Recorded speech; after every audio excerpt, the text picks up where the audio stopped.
창세기 강해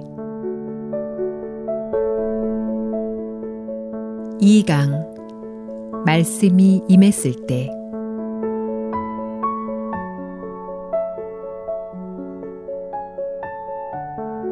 지난 시간에는 땅이 혼돈하고 공허하며 흑암이 깊음 위에 있었을 때 하나님이 그 땅을 꽃이 피고 새가 노래하며 아름다운 열매가 맺히는 세상으로 바꾸신 것처럼 우리 마음도 그렇게 바꾸기를 원하신다는 말씀을 드렸습니다.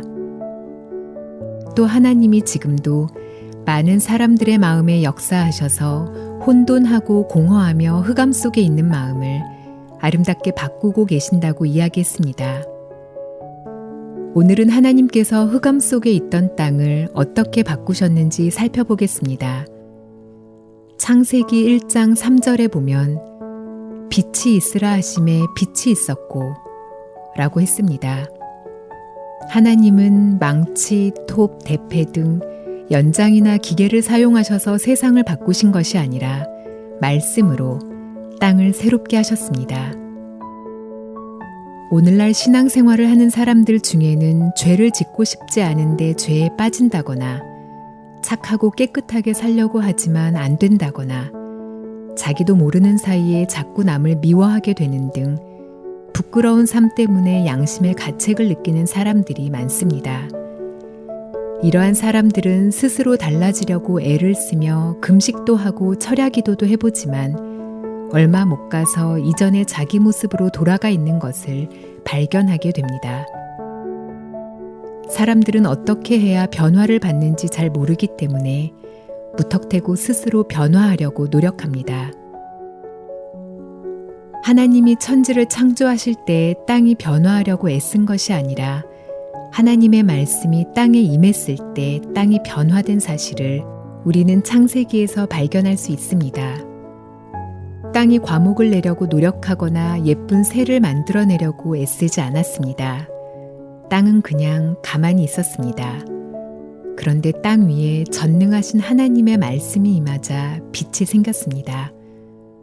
말씀이 임했을 때 궁창 아래의 물과 궁창 위의 물로 나누어졌고 바다와 육지가 형성되었습니다. 말씀에 의하여 각종 식물이 꽃을 피우고 열매를 맺었던 것처럼 우리 마음의 변화는 목표나 기준을 정해놓고 아름다운 마음을 갖기 위하여 애쓰고 노력함으로써 가능한 것이 아니라 그 속에 하나님의 말씀이 임할 때 자연스럽게 변화되는 것입니다. 우리는 요한복음 4장을 통해 예수님이 우물가에서 사마리아 여자와 만난 이야기를 읽게 됩니다. 그 여자는 남편을 5번이나 바꾸고 현재 6번째 남편과 살고 있었습니다. 그 여자는 방탕하고 음란해서 모든 사람에게 손가락질을 받았습니다. 그런데 어느 날 우물가에서 예수님을 만났습니다.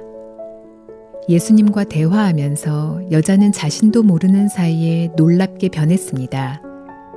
여자가 물동이를 버려두고 동네로 들어가서 복음 전하는 사람으로 변했습니다. 저는 예수님이 어떤 말씀을 하셨기에 그 여자가 변화되었는지 퍽 궁금했습니다. 그래서 예수님과 여자의 대화를 자세히 살펴보았습니다. 예수님께서 그 여자에게 물을 좀 달라고 말씀하시면서 대화가 이루어지는데 구체적으로 어떤 말씀이 그 여자의 마음을 바꾸었는지 궁금했습니다. 어쨌든 그 여자는 변화되었습니다. 누가복음에서 우리는 예수님이 세리 삭개오와 대화를 나누시는 모습을 볼 수 있습니다. 삭개오는 동족을 팔아서라도 돈을 모으기에 정신이 없는 사람이었는데 예수님과 대화를 나누는 동안에 달라졌습니다.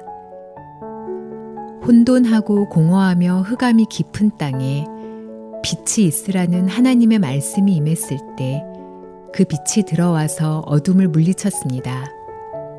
말씀의 능력이 갖가지 꽃과 나무와 동물들을 만들었고 그때 공허한 것이 물러갔습니다.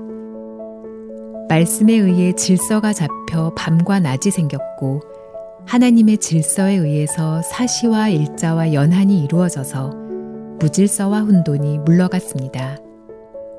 땅이 스스로 공허한 것을 채우려고 애쓰지 않았습니다. 땅이 흑암을 물리치려고 노력하지 않았어도 흑암이 물러갔습니다.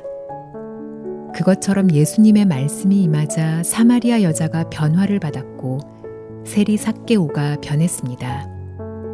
오늘도 동일하게 하나님의 말씀이 임하기만 하면 혼돈하고 공허한 우리 마음이 아름답게 변합니다. 그런데 많은 사람들이 이러한 사실을 잘 모르기 때문에 스스로 달라지려고 애를 쓰고 있습니다. 하지만 그렇게 노력하는 것이 어느 정도까지는 잘 되는 것 같다가 다시 마음이 어두워지고 이전 상태로 돌아가고 맙니다. 그러나 하나님의 말씀이 여러분의 마음에 믿음으로 들어오면 여러분은 변할 수밖에 없습니다. 여러분이 마음을 열고 하나님의 말씀을 받아들이면 여러분의 마음은 새로워지고 달라집니다. 여러분이 무엇을 하려고 각오하거나 노력하는 것으로 변화되는 것이 아닙니다.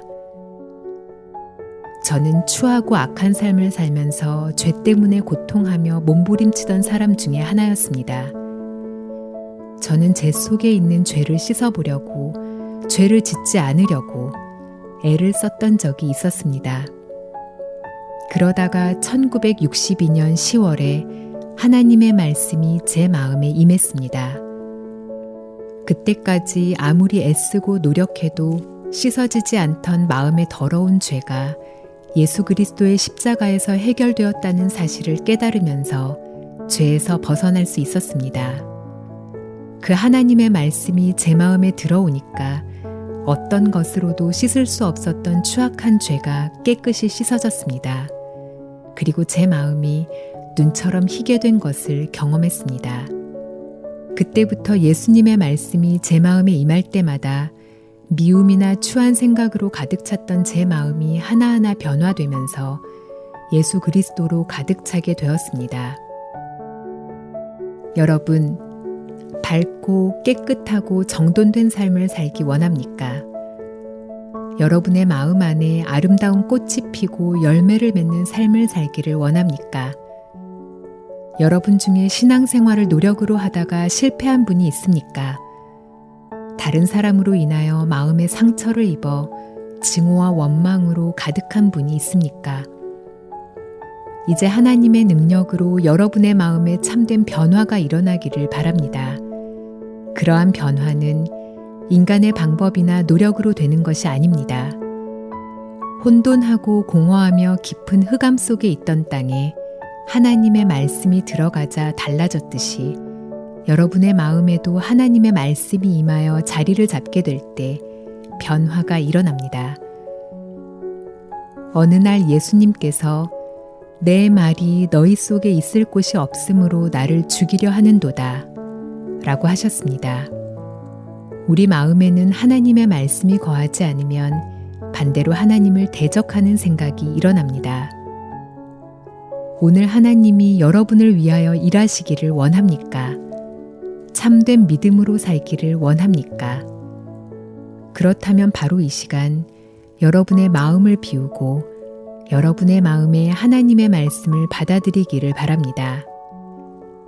하나님의 말씀이 여러분의 마음에 임하여 머무르면 아무리 노력해도 변하지 않던 여러분의 마음이 아름다운 꽃을 피우고 열매를 맺는 곳으로 변할 것입니다. 많은 사람들이 여러분을 대할 때 여러분의 마음에서 향기롭고 달콤한 맛을 느끼고 평안과 기쁨을 느낄 것입니다.